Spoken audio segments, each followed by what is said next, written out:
And now, it's movie time with Looney T. Ben. Greetings from Nuts Mental Asylum. It's amazing that the gorillas that run this place allow me to have my own internet video series. Anyway, I have a new sponsor, Killam's Weapons, a store where the prices are murder. Today's review is of the tear-jerking drama that is Kung Fu Panda.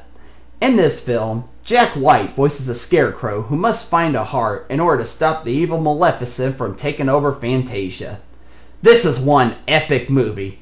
This is the kind of movie that you don't see much of these days, and that it's a documentary that actually teaches us the dangers of sticking metal poles through our chests.